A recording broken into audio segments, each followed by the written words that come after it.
This story follows the harrowing journey of Mia, an 8-year-old girl who reveals a chilling secret to her school bus driver, Mr. Sam. On a foggy morning, Mia runs onto the bus, trembling with fear, and confesses that her abusive stepfather, Derek, has threatened to harm her mother. Her whispered words, "He's going to hurt her," spark a race against time as Mr. Sam calls for help, unraveling a web of domestic violence, trauma, and hidden pain. The morning air was heavy with fog, wrapping Cedar Valley in an eerie stillness. The quiet hum of the school bus engine broke through the mist as it rumbled down the empty street. Mr. Sam, the seasoned driver with a kind smile and tired eyes, adjusted his cap and glanced at his watch. It was 7:15 a.m., right on schedule. He'd been driving the bus for over 2 decades, ferrying generations of kids to school, but today felt different. There was an unusual tension in the air, though he couldn't quite put his finger on it. The bus turned a corner onto Elm Street, and he spotted her. Mia, a petite 8-year-old girl with messy brown hair, stood at the edge of the driveway, clutching her school bag tightly to her chest. She wore a red jacket that seemed too thin for the crisp autumn chill, her face pale and her eyes darting nervously. Something about the way she stood, rigid, almost frozen, sent a ripple of unease through Sam. "Mia!" Sam called out, forcing cheer into his voice as he pulled the bus to a halt. He leaned out of the window. "Hop on! You don't want to miss the first bell, do you?" But Mia didn't move. Her small frame trembled as she glanced over her shoulder toward the house behind her. The curtains of the front window twitched slightly, as if someone was watching. Sam followed her gaze and felt a chill crawl up his spine. He knew that house. The disheveled lawn, the peeling paint. It belonged to Derek, Mia's stepfather. Sam had heard the neighborhood whispers about Derek's temper, but he had always brushed them off as idle gossip. Now, watching Mia's hesitation, he wondered if there was more to the rumors. Finally, Mia bolted toward the bus, her tiny feet barely making a sound against the gravel driveway. She climbed the steps quickly, almost tripping in her haste, and collapsed into the first seat behind the driver. Her chest heaved as if she'd run a marathon, her small hands clutching the seat's edge so tightly her knuckles turned white. "Hey, slow down, kiddo," Sam said, glancing at her in the mirror. His tone was light, but his concern deepened when he saw the tears streaming silently down her cheeks. "What's the rush? Did something happen?" Mia shook her head violently, her hair falling into her face. She buried her chin into her jacket, trying to disappear into the seat. Sam frowned. He'd seen kids upset before, forgotten homework, a fight with a friend, but this was different. Mia wasn't upset. She was terrified. "Mia," Sam said gently, pulling the bus back onto the road. "You know you can talk to me, right? What's wrong?" For a moment, there was only the hum of the engine and the soft squeak of the wheels as they rolled over the pavement. Then Mia whispered, so softly he almost didn't hear her. "He's going to hurt her." Sam's grip on the steering wheel tightened. "Who, Mia? Who's going to hurt who?" "My stepdad," Mia said, her voice trembling. "He's going to hurt my mom. I heard him last night." Sam's heart sank. He pulled the bus over to the side of the road, ignoring the growing impatience of the kids in the back. Turning around to face Mia, he softened his tone. "Okay, take a deep breath and tell me what you heard." Mia wiped her tears with the sleeve of her jacket, her voice trembling as she spoke. "He was yelling at her. He said she was useless, and he didn't want us anymore. Then he said if she tried to leave, he'd make sure she'd regret it." She hesitated, her wide eyes locking onto Sam's. "I think he has a gun." Sam's stomach twisted. His years of experience as a bus driver had prepared him for tantrums, scraped knees, and forgotten lunches. Not this. Not a frightened little girl confessing the kind of nightmare no child should endure. "Mia," he said carefully, his voice steady despite the alarm rising in his chest. "Did he hurt you or your mom last night?" "No," she whispered, shaking her head. "But he was so angry. He threw a glass and it broke. Mom said everything would be okay, but I don't believe her. I'm scared." Sam felt a surge of protectiveness he hadn't experienced in years. He couldn't just brush this off. He had to act, but he also didn't want to scare Mia further. "Okay," he said, leaning closer. "You did the right thing by telling me. I'm going to help, but I need you to stay calm. Can you do that for me?" Mia nodded slowly, though her hands still trembled. Sam straightened and glanced in the mirror. The other kids on the bus were starting to notice something was wrong, their chatter fading into whispers. He couldn't let this escalate here. Turning his attention back to Mia, he asked, "Where's your mom now?" "She's at home," Mia said. "She told me to go to school and not worry, but I don't want to leave her there with him." Sam nodded, his mind racing. He couldn't just drop Mia off at school and pretend everything was fine. He had to notify someone, her teacher, the principal, maybe even the police. But every second he hesitated felt like another second her mother was in danger. "All right, Mia," he said, starting the bus again. "We're going to figure this out together. I'm going to make some calls once I drop the other kids off, okay? Your mom is going to be okay." Mia's lip quivered, but she nodded. "Promise?" Sam's chest tightened. He didn't know if he could promise that, but he said it anyway. "I promise." As the bus continued its route, Sam's mind raced. He thought about his options, running through scenarios and trying to figure out the best way to keep Mia and her mother safe. He couldn't shake the image of Mia's stepfather, the twitching curtains, the way the house seemed to exude hostility. He had a bad feeling about this, and he knew from experience to trust his instincts. When they arrived at the school, Sam pulled Mia aside before she got off the bus. "Mia, I'm going to talk to your teacher and the principal right now," he said. "Stay with your friends and don't worry. I'll take care of this." Mia nodded, her eyes still wide with fear. "Thank you, Mr. Sam," she whispered. As Mia disappeared into the school building, Sam pulled out his phone. His hands trembled as he dialed the number for the local police. He wasn't sure what would happen next, but one thing was clear. He couldn't ignore Mia's plea for help. The fog outside had lifted slightly, but the weight in Sam's chest remained heavy. He didn't know what kind of danger he was stepping into, but he knew he had to act. For Mia, for her mother, for the chance to make a difference before it was too late. Sam had never been the kind of person to second-guess his instincts. Sitting behind the wheel of his bus, watching the students spill out into the schoolyard, he couldn't shake the image of Mia's pale face or the terror in her voice. The words echoed in his head. "He's going to hurt her." He glanced at the clock on the dashboard. It was 8:05 a.m. The police dispatcher had assured him that officers would check on Mia's house as soon as possible, but Sam knew how things worked in small towns. Calls like these didn't always get immediate attention, especially when there was no direct evidence of violence, just a frightened little girl's words. The thought of waiting, of doing nothing, made his stomach churn. He turned the key in the ignition and started the engine again. The school bus rumbled to life, but this time, it wasn't headed back to the depot. Sam had one stop to make, Mia's house.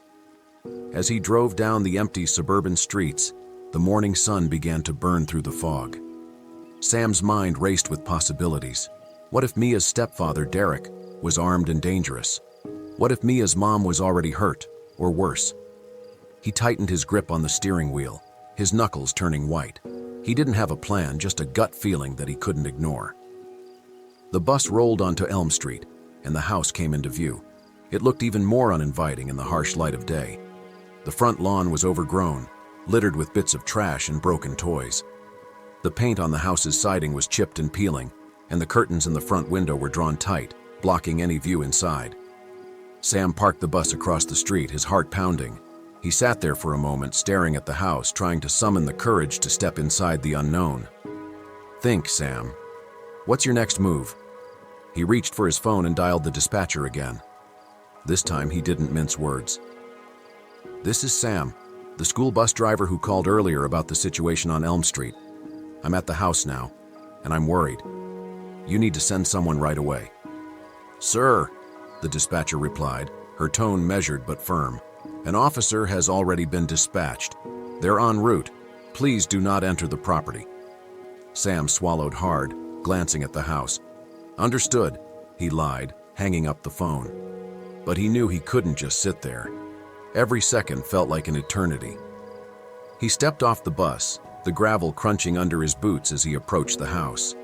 The air felt heavy, almost suffocating, as if the house itself was holding its breath. He walked up the driveway, noticing a cracked window on the side of the house. His pulse quickened. It was subtle, but the jagged edges of the glass suggested it had been broken recently. When he reached the front door, he hesitated, his hand hovering over the doorbell. Instead of pressing it, he knocked. The sound echoed hollowly through the house. No answer. He knocked again, louder this time. Still nothing.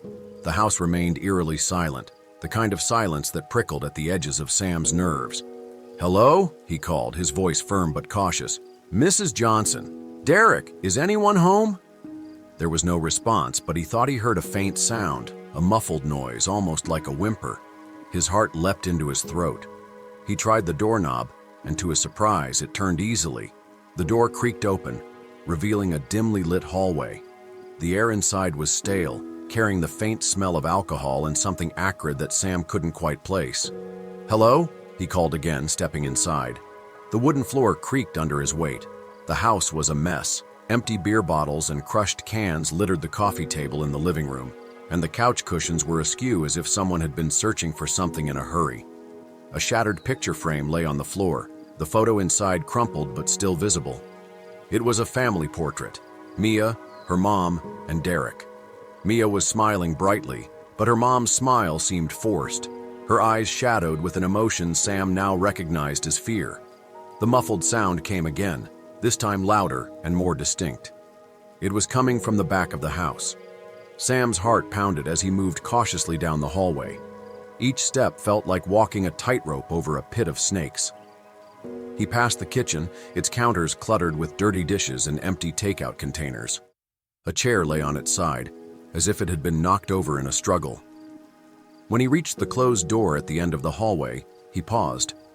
The sound was clearer now, soft crying, punctuated by shallow, panicked breaths. Sam pressed his ear to the door, his hand hovering over the doorknob. "Mrs. Johnson?" he said, his voice trembling slightly. "It's Sam, the school bus driver. I'm here to help." The crying stopped abruptly, replaced by a tense silence. Sam's stomach twisted. He turned the knob slowly and pushed the door open. The room was small and dimly lit, with a single window covered by a heavy curtain. In the corner, Mia's mother, Sarah, sat on the floor, her back against the wall. Her face was pale, her eyes wide and filled with terror. She held her arm tightly, and Sam could see dark bruises forming along her wrist and forearm. She flinched when she saw him, her body tensing as if expecting another blow. "Sarah," Sam said softly, holding up his hands to show he meant no harm. "It's okay. I'm here to help. Mia told me what's been happening." Sarah's lip quivered, and she shook her head. "You shouldn't be here," she whispered, her voice barely audible. "He'll be back any minute." "Where is he?" Sam asked, his eyes scanning the room for any signs of Derek. "He went out," Sarah said, her voice breaking. He's coming back soon. Please, you need to leave before he finds you." Sam crouched down, trying to meet her eyes. "I'm not leaving without you," he said firmly, "and I'm not letting him hurt you anymore." Tears streamed down Sarah's face, and she covered her mouth to stifle a sob. "You don't understand. He'll kill me. He'll kill both of us." Sam's jaw tightened. He didn't know how to convince her, but he knew he couldn't just walk away. "Listen to me," he said, his voice steady but urgent. "The police are on their way. We can get you out of here, you and Mia, but you have to trust me." Sarah hesitated, her gaze darting toward the window as if expecting Derek to burst through at any moment. Finally, she nodded, her shoulders slumping in defeat. "Okay," she whispered. "Okay." Sam helped her to her feet, his arms supporting her trembling frame. "Do you have a bag? Anything you need to take with you?" She shook her head. "Just get me out of here." As they moved toward the front door, the sound of tires crunching on gravel froze them in their tracks. Sam's heart sank as he looked out the window and saw Derek's truck pulling into the driveway. Derek stepped out, a tall and imposing figure with a scowl etched into his face. His movements were deliberate, his posture radiating menace. Sam noticed the bulge of something tucked into Derek's waistband, a gun. "Stay here," Sam whispered to Sarah, guiding her toward the kitchen. "Hide." "No," Sarah hissed, panic flashing in her eyes. "He'll find me. He always does." "Trust me," Sam said, his voice firm. "Just stay quiet." Sarah reluctantly nodded and crouched behind the kitchen counter, her breath shallow and rapid. Sam moved to the front door, his mind racing. He couldn't let Derek find her. but he also couldn't risk escalating the situation. The door slammed open and Derek stormed inside, his eyes narrowing when he saw Sam standing there. "Who the hell are you?" Derek growled, his voice low and dangerous. "I'm the school bus driver," Sam said, keeping his voice calm. "I was worried about Mia, so I came to check on her family." Derek's eyes narrowed further, suspicion darkening his expression. "You've got no business here," he snapped. "Get out." "I just want to make sure everything's okay," Sam said, standing his ground. "Mia was scared this morning. She told me some things that made me worried about her and her mom." Derek's jaw clenched, and he took a step closer, towering over Sam. "You think you can come into my house and tell me how to handle my family?" His hand moved toward his waistband, and Sam's pulse quickened. "I'm not here to fight," Sam said, his voice steady despite the fear coursing through him. "But I need to know that Mia and Sarah are safe." "They're fine," Derek snarled, his hand resting on the grip of the gun. "Now get out before I make you." At that moment, the faint sound of sirens broke through the tension. Derek's head whipped around, his eyes narrowing as he realized what was happening. "You called the cops?" he spat, his voice dripping with venom. Sam didn't answer, his focus on keeping Derek distracted until the officers arrived. "You don't have to do this," he said, his tone calm but firm. "Just let them help." Derek let out a bitter laugh, his grip tightening on the gun. "Help? You don't know a damn thing about me or my family." Before Derek could say more, the sound of the sirens grew louder, and red and blue lights flashed through the windows. Derek cursed under his breath, his body tensing as the police cars screeched to a halt outside. "Derek Johnson!" a voice boomed from a loudspeaker. "This is the police! Come out with your hands up!" Derek's face twisted in fury, but he hesitated, his gaze darting between Sam and the door. Sam took a step back, his heart pounding. "It's over, Derek," he said. "Just let them handle it." For a moment it seemed like Derek might resist, but then he let out a defeated growl and raised his hands. The gun fell to the floor with a clatter as officers burst through the door, guns drawn. Sam stepped aside as the police moved in, his chest heaving with relief. Derek was quickly subdued and handcuffed, his curses echoing through the house. One of the officers approached Sam, her expression filled with both concern and gratitude. "You did the right thing," she said. "Are you okay?" Sam nodded, his legs feeling like jelly beneath him. "Sarah," he said, glancing toward the kitchen. "She's hiding." The officer motioned for her partner, and they gently coaxed Sarah out of her hiding spot. She was trembling but unharmed, her eyes welling with tears as she saw Derek being led away. Sam stepped outside, the cool air hitting his face like a balm. He glanced toward the horizon where the fog had finally lifted, revealing a clear blue sky. For the first time in what felt like hours, he allowed himself to breathe. The neighborhood was alive with murmurs as Derek Johnson was shoved into the back of a police cruiser. The red and blue lights illuminated the curious faces peeking out from behind curtains and through doorways. On Cedar Street, news traveled fast, and this spectacle was guaranteed to become the talk of the town.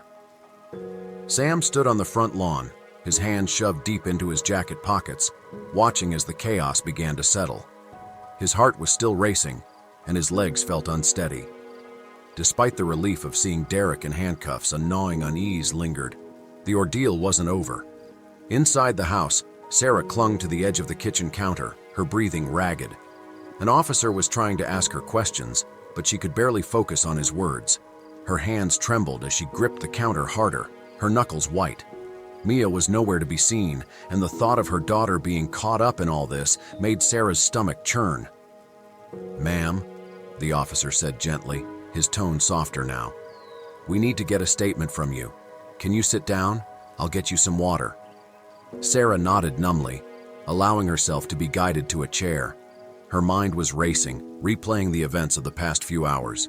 Derek's threats, the fear that had become her constant companion, and then Sam showing up out of nowhere.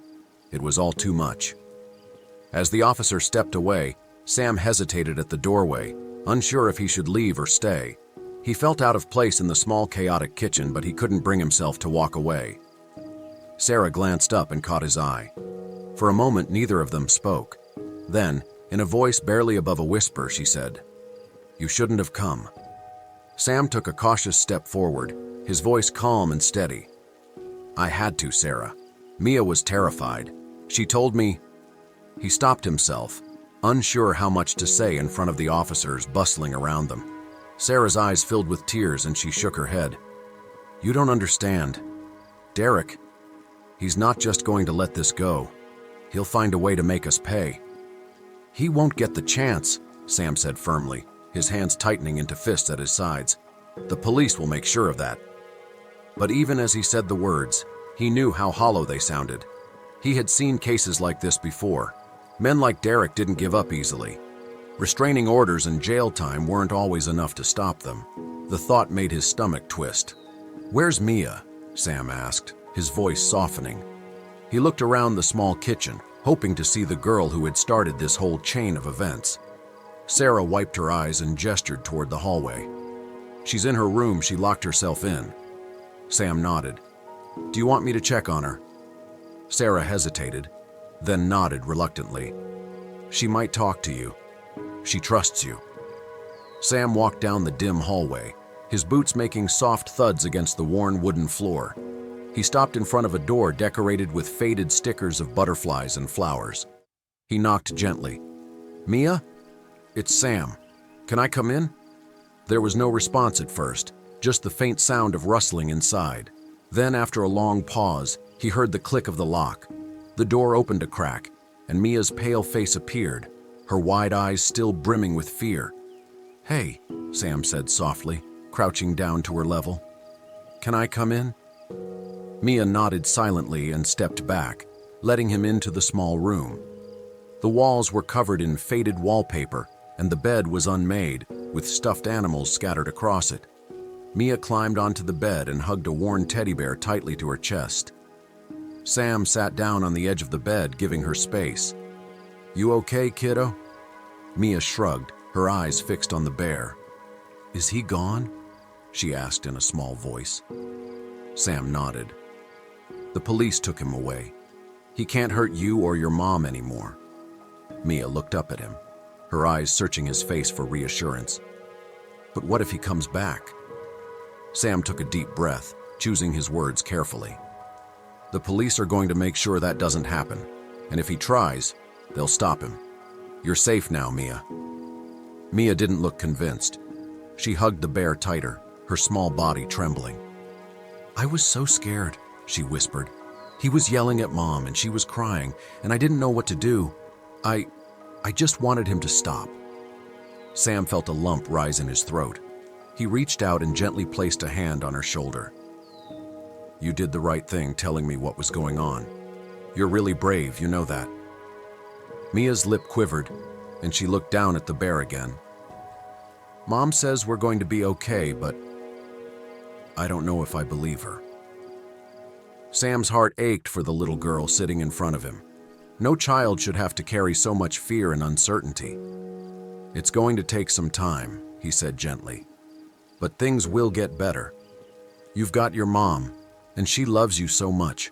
And you've got people who care about you like me. Mia looked up at him again, her eyes filling with tears. Promise? Sam nodded firmly.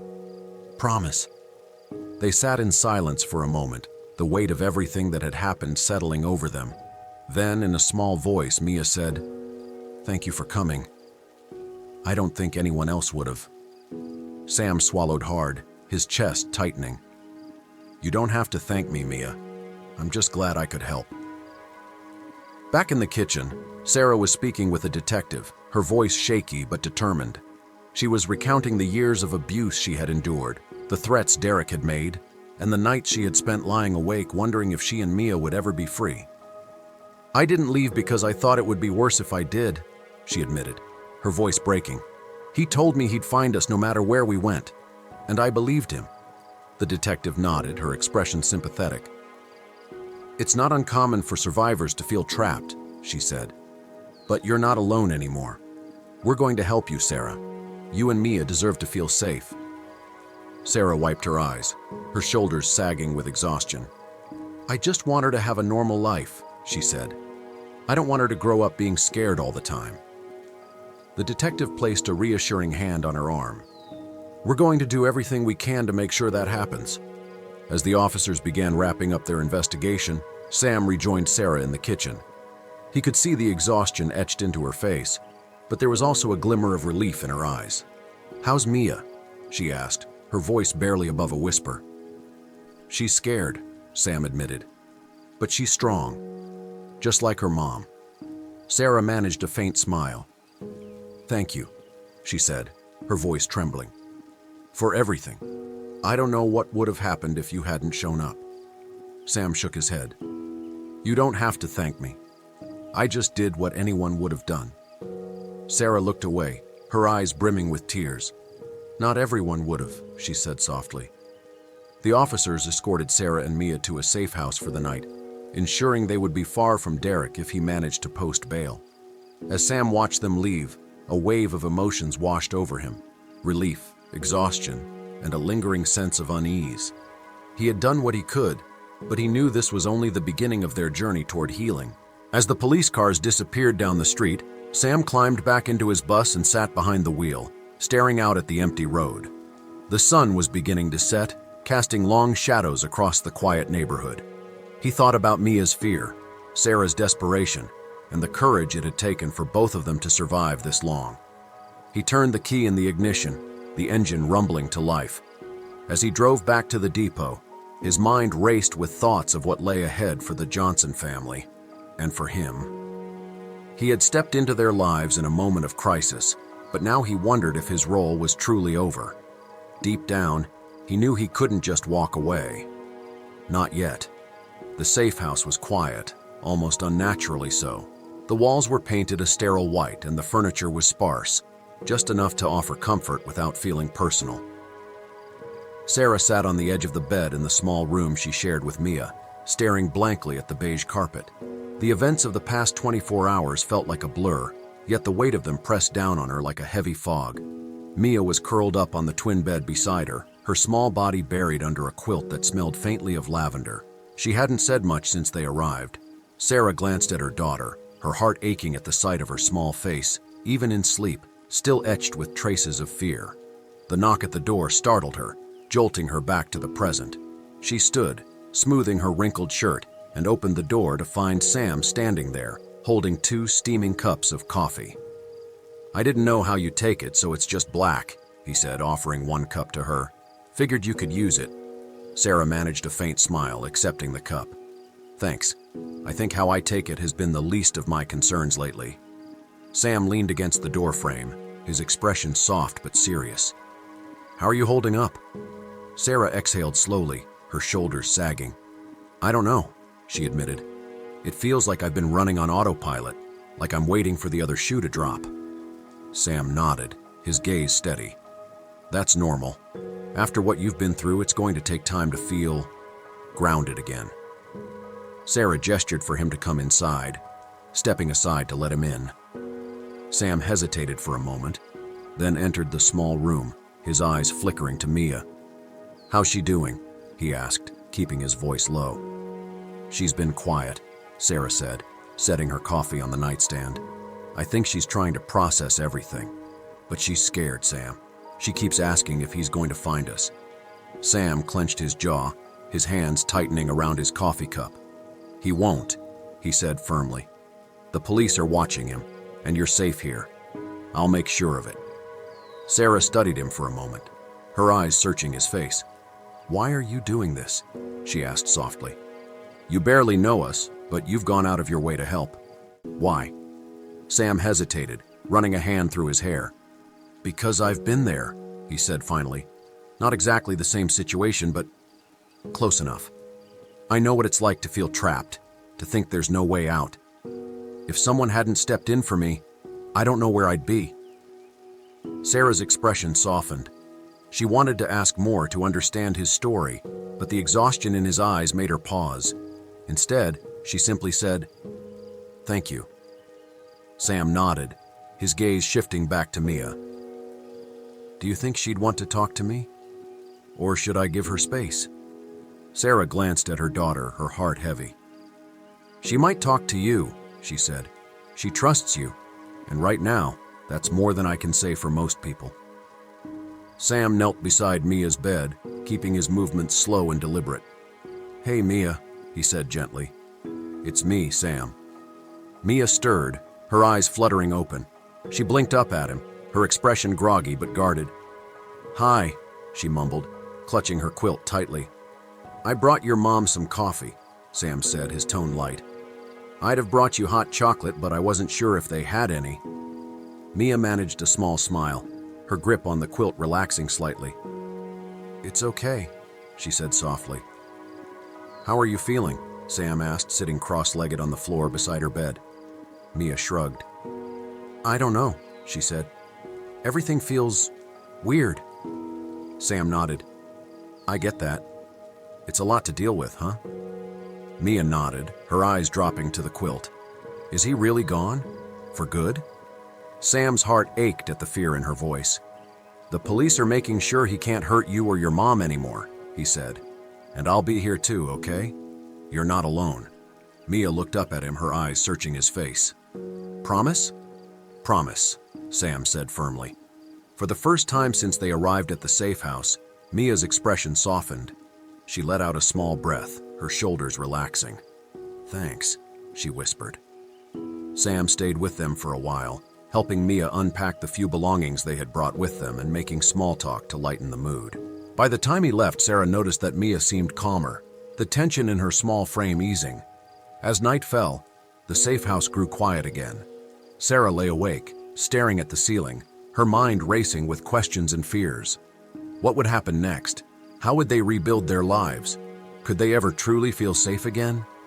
In the darkness, she reached for Mia's hand, holding it tightly. "We're going to be okay," she whispered, more to herself than to her daughter. "We have to be." The morning sun streamed through the thin curtains of the safe house, casting a soft golden glow on the room. For the first time in days, Sarah felt a sliver of peace, though it was fragile. She was up before Mia, sitting by the small window and staring out at the backyard. The safe house was in an undisclosed suburban neighborhood, and the garden was modest but serene, with a few tall trees swaying gently in the breeze. It was quiet, almost too quiet compared to the storm of chaos that had upended their lives. Mia was still asleep, her small form curled up under the quilt. She looked peaceful in that moment, and Sarah clung to the sight like a lifeline. She hadn't slept much herself, haunted by flashes of Derek's anger and the fear that had followed them for so long. But now, for the first time, there was distance between them and him, and that distance felt like a lifeline. The smell of coffee drifted into the room, pulling Sarah from her thoughts. She stood, careful not to wake Mia, and stepped out into the small common area of the safe house. Sam was already there, standing by the kitchen counter with a mug in hand. He looked up when he saw her, offering a small smile. "Morning," he said, his voice warm but quiet.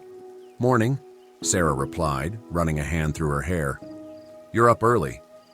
"Habit," Sam said with a shrug. "Never been much of a sleeper." Sarah poured herself a cup of coffee, the warmth of the mug comforting in her hands. She leaned against the counter, studying Sam for a moment. "I wanted to thank you again," she said, "for everything. I don't know what we would have done if you hadn't been there." Sam waved her thanks away. "You don't have to keep thanking me," he said. "I just did what anyone should do." Sarah shook her head. "No, you didn't. Most people wouldn't have gotten involved. They would have looked the other way, pretended they didn't see what was happening." Sam's expression darkened slightly, his gaze dropping to his coffee. "Maybe," he said quietly. "But I know what it feels like to need someone to step in, to feel like you're drowning and no one's even noticing." There was something in his tone, something heavy and unspoken. Sarah wanted to press, to ask what he meant, but she held back. Instead, she said, "Well, I'm glad you noticed." The sound of a door opening interrupted their conversation.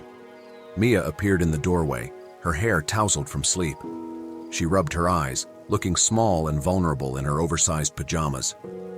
"Good morning, sleepyhead," Sarah said, her tone softening. Mia mumbled something in response, shuffling over to the table and plopping into a chair. Sam crouched beside her, holding out a box of cereal he had found in the cupboard. "Breakfast?" he asked with a grin. Mia nodded, her lips twitching into a small smile. Thanks. As they ate, the conversation turned lighter. Sam told a story about a stray dog he had once tried to adopt, and Mia giggled for the first time in what felt like forever. Sarah watched them, a warmth spreading through her chest. It was a small moment, but it felt monumental, a glimpse of what life could be like without the shadow of fear looming over them. After breakfast, Sam suggested they spend some time outside. The backyard, though small, was enclosed by a tall wooden fence, offering a sense of security. Mia hesitated at first, clinging to Sarah's side, but Sam coaxed her into playing catch with an old tennis ball he had found. As Sarah watched them from the porch, she felt tears prick her eyes. Seeing Mia laugh and run around, even for a little while, was like a balm to her soul. She had spent so long worrying about keeping her daughter safe that she had almost forgotten what it looked like to see her truly happy. Sam joined Sarah on the porch after a while, wiping sweat from his brow. "She's got a good arm," he said with a grin, nodding toward Mia, who was now sitting in the grass and inspecting a dandelion. "She used to play softball," Sarah said, her voice tinged with nostalgia, "before things got bad. Derek, he didn't like her doing anything that took attention away from him." Sam's jaw tightened at the mention of Derek, but he didn't say anything. Instead, he turned his gaze back to Mia. "She's tough," he said, "like her mom." Sarah let out a shaky laugh. "I don't feel very tough," she admitted. "Being tough doesn't mean you don't feel scared," Sam said.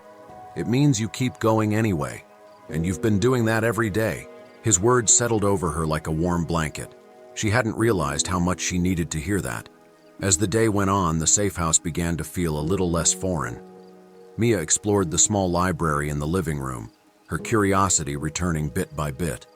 Sam found a deck of cards and taught her how to play poker, complete with exaggerated commentary that had her giggling nonstop. Sarah found herself smiling more than she had in weeks. But the peace was fragile, and the shadows of their past still lingered. That evening, as they sat around the table eating dinner, Mia suddenly grew quiet. She stared at her plate, her hands fidgeting in her lap. "What's wrong, sweetheart?" Sarah asked, her voice gentle. Mia hesitated, then looked up at Sam. "What if he finds us?" she asked, her voice trembling. "What if he comes here?" Sam's expression softened, and he leaned forward, his elbows resting on the table. "That's not going to happen," he said firmly. "The police are watching him, and this place is secure. You're safe here." Mia nodded, but the worry didn't leave her eyes. But what if they're wrong? What if he comes anyway? Sarah reached across the table, taking Mia's hand in hers. "Mia, listen to me," she said, her voice steady. "I know it's hard, but you don't have to be afraid anymore. We're not alone in this. Sam is here. The police are helping us, and I will do everything in my power to keep you safe." Mia's eyes filled with tears, and she squeezed her mother's hand.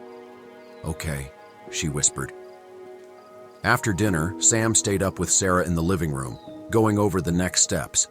The police had provided a list of resources, counselors, legal aid, and programs to help victims of abuse rebuild their lives. It was overwhelming, but it was also a lifeline.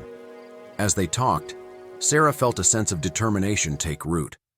They had a long road ahead, but for the first time, it felt like they might actually make it. Later that night, as the house grew quiet, Sarah lay in bed with Mia curled up beside her. She listened to her daughter's steady breathing, her heart swelling with both love and resolve. They had survived so much, and they still had a lot to face, but they were stronger than they knew. And for the first time in a long time, Sarah allowed herself to believe that they would be okay. The quiet of the safe house at night was both comforting and unnerving. For Sarah, it was a reminder that they were no longer in the constant chaos of their old life, but it also allowed her mind to wander to places she didn't want to revisit. She lay awake in bed, listening to the faint hum of the refrigerator in the kitchen and the occasional creak of the floorboards. Mia was sound asleep beside her, clutching a small stuffed bear Sarah had found in the safe house closet. Sarah couldn't sleep, though. Her thoughts were racing, filled with memories of Derek and the countless ways he had controlled their lives. She had spent years walking on eggshells, trying to keep him from erupting, but nothing had ever been enough. Now, even though they were miles away and supposedly safe, she couldn't shake the feeling that he was still looming over them like a dark cloud. Quietly, Sarah slipped out of bed, careful not to wake Mia. She grabbed the thin cardigan draped over the chair and made her way to the kitchen. Sam was there, sitting at the small table with a notebook in front of him. His presence startled her for a moment, but then she realized how much comfort she found in it. He looked up when he heard her and offered a small smile. "Couldn't sleep?" he asked, his voice low so as not to disturb the silence of the house. Sarah shook her head and sat down across from him. "Too many thoughts," she admitted. Sam nodded, closing the notebook and pushing it to the side. "That's understandable. You've been through a lot." Sarah stared at the table for a moment, tracing the faint grain of the wood with her finger. "Do you think he'll find us?" she asked, her voice barely above a whisper. "Even with all the precautions, all the people helping us, I can't stop thinking about the what-ifs." Sam leaned forward, resting his forearms on the table. "I won't lie to you," he said. "The fear doesn't go away overnight, but everything that can be done to keep you and Mia safe is being done.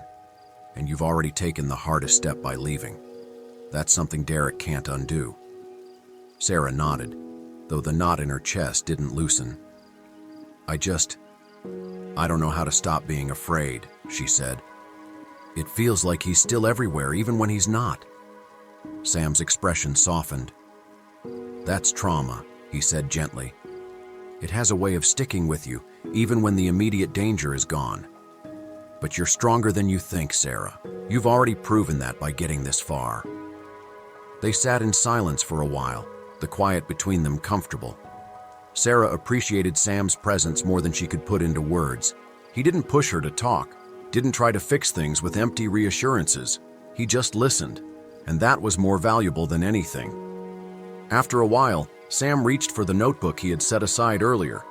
"I've been making some plans," he said, flipping it open. "I thought it might help to have a clear idea of what comes next."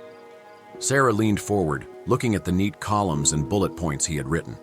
The list included things like finding a permanent place to live, enrolling Mia in a new school, and contacting legal aid to finalize custody and protection orders. It was overwhelming, but also grounding, a reminder that there was a path forward, even if it was daunting. "This is a lot," Sarah said, her voice tinged with both gratitude and anxiety. Sam nodded. "It is, but you don't have to do it all at once, and you don't have to do it alone." Sarah smiled faintly. "Thank you," she said, "for everything. I don't know how we would have made it this far without you." "You don't have to thank me," Sam replied. "I'm just glad I could help." As they talked, Sarah found herself opening up more than she had expected. She told Sam about the little things, how Derek used to criticize the way she cooked, the way he controlled every aspect of their lives down to what Mia was allowed to wear. She hadn't realized how much she had been holding inside, and as the words spilled out, she felt a weight lifting, if only slightly. Sam listened intently, his expression a mix of empathy and quiet anger. "You didn't deserve any of that," he said firmly when she paused. "And neither did Mia." Sarah nodded, her eyes brimming with tears. "I know that now," she said. "But it's hard to shake the feeling that maybe I should have seen it sooner, done something sooner." "You did something," Sam said. "You got out. That's what matters." Their conversation was interrupted by the sound of soft footsteps. Sarah turned to see Mia standing in the doorway, clutching her stuffed bear.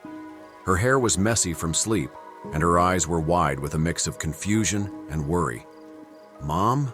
Mia said, her voice small. "I had a bad dream."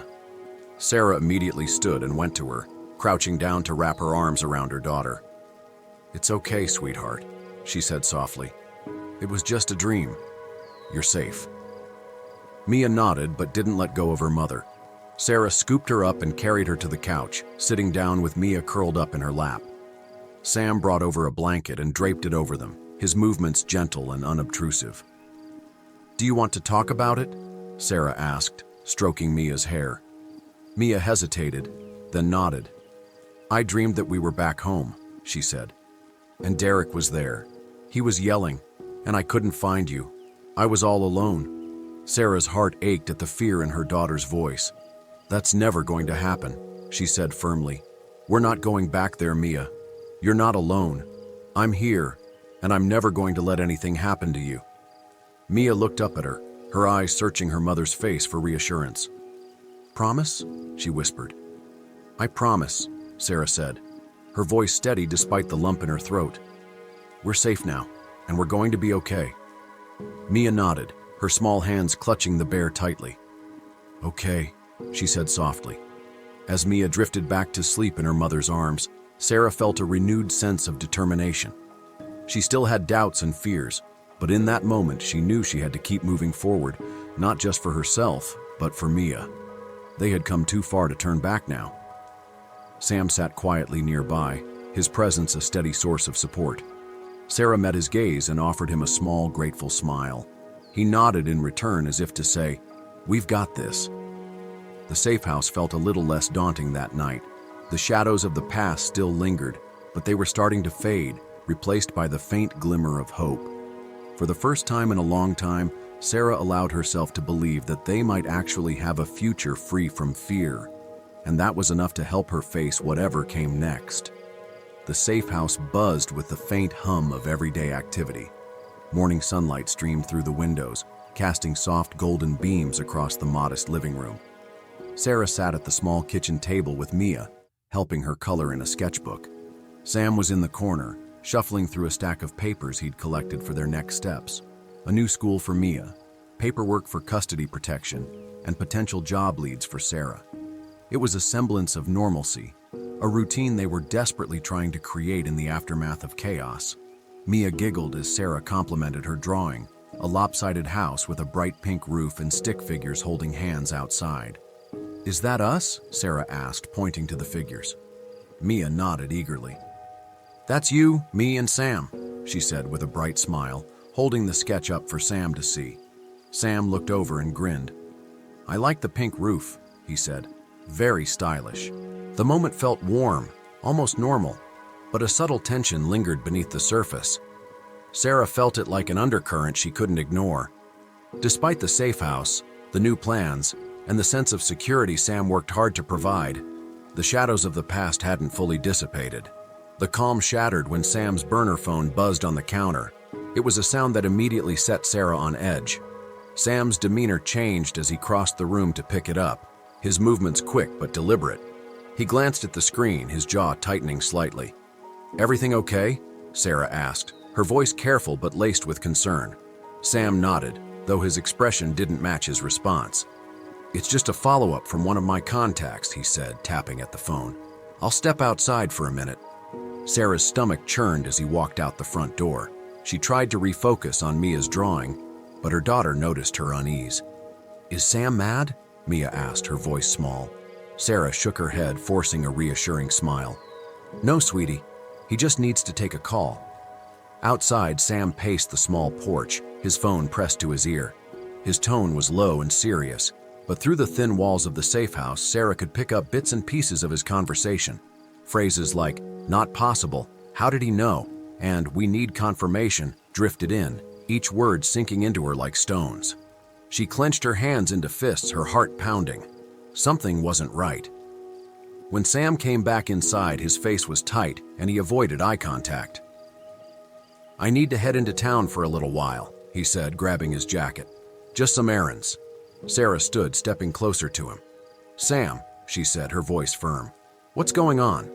He hesitated, glancing at Mia, who was still focused on her drawing. Lowering his voice, he replied, "I need to check on something. It's probably nothing, but I'll let you know if there's anything to worry about." Sarah narrowed her eyes. That doesn't exactly inspire confidence. "I'll explain when I get back," Sam said, his tone gentle but final. "Stay here. Keep the doors locked." Before Sarah could press further, he was out the door, leaving her standing in the kitchen with a sinking feeling in her gut. She turned back to Mia, trying to mask her unease with a smile. "How about we make pancakes for lunch?" she suggested. Mia nodded excitedly, but as Sarah moved around the kitchen, her thoughts were elsewhere. Something about Sam's behavior wasn't sitting right with her. He was usually so steady, so transparent. Whatever was happening, it was enough to rattle him. and that scared her. Sam drove into town, his grip on the steering wheel tight. His mind raced as he replayed the call he'd received. One of his contacts, a tech-savvy friend who helped him scrub Sarah and Mia's digital footprints, had picked up troubling activity. Derek had accessed an old email account of Sarah's, one they thought had been deactivated months ago. It was a small lead, but if Derek was piecing things together, it meant their location might no longer be a secret. At a small cafe with free Wi-Fi, Sam parked and set up his laptop. He logged into an encrypted server to check the data his contact had sent over. His heart sank as he reviewed the information. Derek had been tracking Sarah's online activity for weeks, possibly longer. He had used obscure backdoors and fake profiles to follow breadcrumbs they hadn't even realized they'd left behind. Worse, there was evidence that he had accessed records from Mia's old school. Derek wasn't just looking for them. He was getting closer. Sam's mind reeled. He had underestimated Derek's persistence and resourcefulness. If they didn't act fast, the safe house wouldn't stay safe for long. The night was unnervingly quiet, broken only by the occasional rustle of leaves outside the safe house. Sarah sat by the window in the dim living room, her eyes scanning the darkness beyond. She gripped a cup of tea, though it had long gone cold. The faint glow of the moon illuminated the edges of the yard, but every shadow seemed larger than it should, every creak of the old house louder than normal. Sam's warning about Derek finding them had transformed the safe house into a cage of nerves and tension. Mia was asleep in the bedroom, her soft snores barely audible. Sarah had tucked her in hours ago, reading her a story to calm the little girl's questions about why they might have to leave again. It broke Sarah's heart to lie, to assure Mia that everything was fine when the truth was anything but. Sam sat at the kitchen table, his laptop open and a burner phone resting beside it. His face was lit by the faint glow of the screen as he pored over emails and encrypted messages from his contacts. Every few minutes he glanced toward the front door, his body taut like a coiled spring. He was trying to stay calm, but Sarah could see the worry etched into his features. "You need to rest," Sarah said softly, stepping away from the window and toward the table. "You've been at this all day." Sam shook his head, not looking up from the screen. "I can't afford to rest. Not until I'm sure we're one step ahead of Derek." "Do you really think he'll come here?" she asked, her voice trembling. Sam finally looked up, his eyes meeting hers. "I don't know," he admitted, "but I can't take the chance that he won't. He's not just trying to find you, Sarah. He's obsessed. That kind of determination. It's dangerous." Sarah sat down across from him, her hands wrapped around the cold mug. "I thought when we left the city, when we came here, we'd finally have some peace. I hate that Mia has to go through this. She's just a little girl. She deserves a normal life." "She will," Sam said firmly. "We just have to get through this." Before Sarah could respond, the burner phone buzzed on the table. Sam snatched it up, his expression hardening as he read the message on the screen. Sarah's heart sank as she watched his face darken. "What is it?" she asked, her voice barely above a whisper. Sam set the phone down and rubbed his temples. "One of my contacts found something," he said. "Derek accessed a surveillance camera feed near the bus station in town. He knows we're somewhere in this area." Sarah's blood ran cold. "How? How does he keep finding us?" "Because he's relentless," Sam said. "He's using every tool he can, technology, old connections, anything. But we're not staying here long enough for him to catch up." Sarah stood, her pulse racing. "We're leaving now, aren't we?" Sam nodded. "Yes. Pack only what you absolutely need. We'll leave under the cover of night." An hour later, the safe house was a flurry of quiet activity. Sarah packed essentials into a single duffel bag, clothes for her and Mia, a few important documents, and Mia's favorite stuffed rabbit. Sam moved through the house with practiced efficiency, checking doors and windows to ensure they weren't leaving any obvious signs of their departure. Mia woke up in the middle of the commotion, rubbing her eyes as she sat up in bed. "Mom? What's going on?" Sarah knelt beside her, brushing a strand of hair from her daughter's face. "We're going on a little trip, sweetie," she said gently. "It's like an adventure." Mia frowned, her sleepiness giving way to confusion. "But why? I thought this was our home now." Sarah's throat tightened. "It's just for a little while," she said. "We'll find a new place soon." "I promise." Mia hesitated, then nodded, clutching her stuffed rabbit. "Okay." The drive through the quiet town was tense. Sam kept the headlights on low beams, taking back roads to avoid drawing attention. Sarah sat in the passenger seat, her hands gripping the duffel bag on her lap. Mia was in the back, dozing off again with her rabbit tucked under her chin. Every car that passed them felt like a potential threat. Sarah found herself holding her breath each time headlights appeared in the distance, only exhaling when they faded away. "We'll head to the next safe house," Sam said, breaking the silence. "It's a few hours away, but it's secure. No one knows about it except my most trusted contacts." "Do you think Derek will follow us there?" Sarah asked. "He won't get the chance," Sam said. "I'll make sure of it." They reached the edge of town just before dawn. Sam pulled onto a narrow dirt road that wound through a dense forest. The safe house was secluded, a small cabin nestled among the trees. It was even more remote than their previous location, with no neighbors for miles. Sam parked the car and quickly unloaded their bags. "Let's get inside," he said, his voice low. The cabin was sparsely furnished but functional. Sarah set up a makeshift bed for Mia in the corner of the living room, covering the worn couch with a blanket and pillow. The little girl climbed under the covers without protest, exhaustion finally taking over. Sarah joined Sam in the kitchen, where he was already setting up his laptop and burner phone. "Do you ever stop?" she asked, her voice tinged with both frustration and admiration. Sam gave her a faint smile. "Not when it comes to keeping you and Mia safe." The cabin was plunged into darkness, save for the faint moonlight filtering through the trees.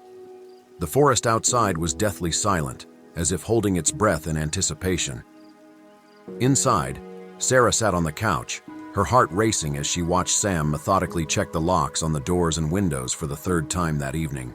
Mia was asleep in the bedroom, clutching her stuffed rabbit, oblivious to the tension that hung in the air. "He's getting closer, isn't he?" Sarah finally asked, her voice trembling. She knew the answer, but hearing it aloud somehow made it more real. Sam turned to her, his jaw set in a grim line. "Yes," he admitted. "The encrypted message I received earlier. Derek was spotted less than 10 miles from here. He's closing in faster than I anticipated." Sarah's stomach churned. "How? We've been so careful. You said this place was secure." "It is," Sam said, his voice edged with frustration. "But Derek is resourceful. He's using every connection he has, every ounce of leverage. He won't stop until he finds you and Mia." A knock on the window shattered the tense silence, sending Sarah scrambling to her feet. Sam motioned for her to stay quiet, his hand instinctively reaching for the gun holstered at his side. He moved toward the window with the precision of someone who had done this before, peering through the blinds. "Nothing," he murmured, though his body remained tense. "Probably just a branch or an animal, but stay on alert." Sarah's pulse was a thunderous roar in her ears as she sat back down, clutching the edge of the couch. She glanced toward the bedroom door, where Mia was still sound asleep. Her daughter's innocence felt like a cruel contrast to the danger closing in on them. Sam returned to his laptop, typing furiously. "I've set up a perimeter alarm around the cabin," he said without looking up. "If Derek gets within 100 feet, we'll know." Sarah nodded, though her unease didn't diminish. The thought of Derek, cold, calculating Derek, finding them here made her skin crawl. She had seen the lengths he was willing to go, the control he wielded over everyone around him. She couldn't let him take Mia away, no matter what it cost her. The quiet hum of the bus echoed in the stillness of the darkened road as the rain began to patter softly against the windows. The air inside felt heavy, filled with unspoken questions and lingering tension. Emma sat silently in her seat near the front, her knees drawn to her chest. The soft glow of the overhead light barely illuminated her tear-streaked face. Her small hands clutched her worn pink backpack tightly, as though it were her only shield from the chaos of the world outside. Mark, the bus driver, glanced in the rearview mirror, his knuckles tightening on the steering wheel. He couldn't shake the unease that had settled over him since Emma had boarded the bus in tears, running from something or someone. The 4 words she had whispered still rang in his ears, chilling him to the core. "He hurt my mom." The weight of those words was almost unbearable, and though Emma had refused to elaborate, the raw fear in her eyes told Mark everything he needed to know. Something terrible had happened, and time was running out to set things right. As the bus pulled into a dimly lit parking lot at a small rest stop, Mark turned off the engine and took a deep breath. He swiveled in his seat to face Emma, who was staring blankly out the window, her reflection in the glass a pale, ghostly version of herself. "Emma," Mark said gently, his voice steady but full of concern. "We need to talk. I can't help you if you don't tell me what's going on." Emma flinched at his words, her grip tightening on her backpack. She hesitated for a moment before finally looking at him, her wide, frightened eyes filled with tears. I can't go back," she said in a trembling voice. "He'll hurt me too." Mark's chest tightened. "Who, Emma? Who's hurting your mom? Is it your dad?" Emma shook her head, her small frame trembling. "Not my dad. He's gone. It's her boyfriend, Derek." Her voice broke as she said the name, and she buried her face in her knees. Mark felt a surge of anger rise within him, but he pushed it down, knowing he needed to stay calm for Emma's sake. He knelt down beside her, his voice soft but firm. "Emma, listen to me. You're safe here. Derek can't hurt you or your mom anymore, but I need to know what happened tonight. Why did you run?" Emma wiped her tears with the sleeve of her jacket, her voice barely above a whisper. "They were arguing, like they always do. But tonight was worse. He hit her, and she fell. I didn't know what to do. She told me to run, to get help. So I ran to the bus." Mark's heart ached at the desperation in her voice. He reached out, gently placing a hand on her shoulder. "You did the right thing, Emma. You were so brave to run and find help. But now we have to make sure your mom is okay." Emma looked up at him, her eyes filled with uncertainty. "But what if it's too late? What if he—" Mark cut her off gently. "Don't think like that. We'll call the police and they'll get to your mom. Derek won't get away with this. I promise." Mark quickly pulled out his phone and dialed 911. The operator's voice was calm and professional as Mark explained the situation, giving them Emma's address and detailing what she had told him. Emma listened intently, her heart pounding as she clung to every word. "They're sending officers to your house right now," Mark said after ending the call. "They'll make sure your mom is safe." Emma nodded slowly, her fingers clutching the edge of her seat.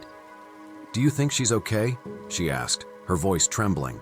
Mark crouched beside her, looking her straight in the eye. "Your mom is a fighter just like you. She'll be okay." Minutes stretched into what felt like hours as they waited in the stillness of the bus. Mark kept the engine running to provide some warmth, but the tension in the air was palpable. Emma fidgeted nervously, her eyes darting to the window every time headlights passed by. Finally, Mark's phone buzzed. He answered quickly, his voice steady as he spoke with the police. Emma watched him intently, trying to read his expression. When he hung up, he turned to her, his face a mix of relief and determination. "Your mom is safe, Emma," he said gently. "The police got there in time. Derek's been arrested." Emma's breath hitched, and tears welled up in her eyes again, this time from sheer relief. She covered her face with her hands, her small body shaking as the weight of the night's events finally began to lift. Mark sat beside her, giving her the space to process her emotions. When she finally looked up, her face was red and tear-streaked, but there was a glimmer of hope in her eyes. "Can I see her?" she asked hesitantly. "Of course," Mark said. "I'll take you to the station." The drive to the police station was quiet, but filled with a sense of cautious optimism. Mark kept glancing at Emma in the rearview mirror, his heart swelling with pride at her bravery. She was just a little girl, yet she had faced a situation most adults would struggle to handle. When they arrived at the station, Emma hesitated at the door, her hand clutching Mark's. He gave her a reassuring smile. "You're not alone in this, Emma. Let's go see your mom." Inside, they were greeted by a kind-faced officer who led them to a small room where Emma's mom, Laura, was waiting. Her face was bruised, and her eyes were red from crying. But the moment she saw Emma, her expression softened. "Emma!" Laura cried, opening her arms wide. Emma ran to her, burying her face in her mother's chest. They held each other tightly, tears streaming down their faces. Mark stood by the door, watching the reunion with a sense of deep satisfaction. "I'm so sorry, baby," Laura whispered, stroking Emma's hair. "I should have protected you better. I'm so sorry." "It's okay, Mom," Emma said through her tears. "We're safe now. That's all that matters." In the days that followed, Laura and Emma were placed in a safe house through a local domestic violence shelter. They received counseling and support, slowly beginning to rebuild their lives. Mark stayed in touch, visiting them regularly and bringing small gifts for Emma, a new book, a stuffed animal, or her favorite snacks. One evening, as they sat together in the cozy living room of the safe house, Emma looked up at Mark. "Why did you help us?" she asked, her voice filled with genuine curiosity. Mark smiled, his eyes kind. "Because it was the right thing to do, and because everyone deserves to feel safe." Emma nodded thoughtfully, a small smile tugging at the corners of her lips. For the first time in a long time, she felt like the future held promise. Months later, on a bright spring morning, Emma stood on the steps of her new school, clutching her backpack. Laura knelt beside her, adjusting her jacket and tucking a strand of hair behind her ear. "You're going to do great," Laura said, her voice filled with encouragement. "Just be yourself." Emma nodded, taking a deep breath. She turned to wave at Mark, who stood nearby with his hands in his pockets, watching proudly. "Thanks for everything," she said. Mark smiled. "You don't have to thank me, Emma. Just keep being brave." As Emma walked into the school, her steps confident and her head held high, Laura and Mark stood together, watching her go. "She's going to be okay," Laura said, her voice filled with hope. Mark nodded. "You both are." And for the first time in years, it felt like the truth. Their nightmare was over and a new chapter was beginning, one filled with safety, love, and the promise of a brighter future.